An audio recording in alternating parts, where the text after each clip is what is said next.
Have you ever felt like you were on the edge of a major life change? A moment so intense you could feel the world shifting under your feet? That's exactly the atmosphere in Matthew chapter 26. This isn't just another chapter in the Bible. It's the beginning of the end of Jesus' earthly ministry.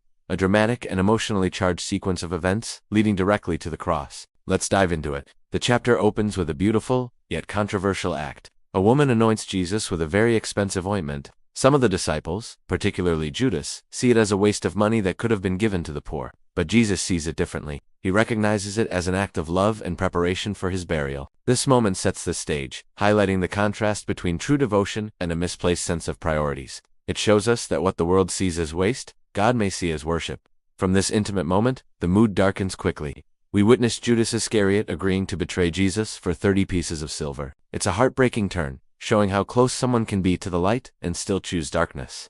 Then comes the Last Supper. This isn't just a final meal. It's the institution of a new covenant. Jesus takes bread and wine, symbols of his body and blood, which will be broken and poured out for the forgiveness of sins. He's creating a way for us to remember his ultimate sacrifice, a practice that continues to this day. After the supper, they go to the Garden of Gethsemane. Here, we see Jesus in his most human moment, wrestling in prayer, his soul overwhelmed with sorrow to the point of death. He asks his closest friends, Peter, James, and John, to watch and pray with him, but they fall asleep. It's a powerful picture of loneliness in the face of immense suffering. Yet through it all, Jesus submits to God's will, saying, "Not as I will, but as you will." The betrayal happens with a kiss, and Jesus is arrested. The disciples scatter in fear, just as Jesus predicted. Peter, who boldly claimed he would never deny Jesus, ends up denying him 3 times before the rooster crows. The chapter ends with Jesus standing before the Sanhedrin, facing false accusations, yet remaining mostly silent, fulfilling the prophecies about the suffering servant. Matthew 26 is a roller coaster of emotions, from profound love and worship to bitter betrayal and agonizing sorrow.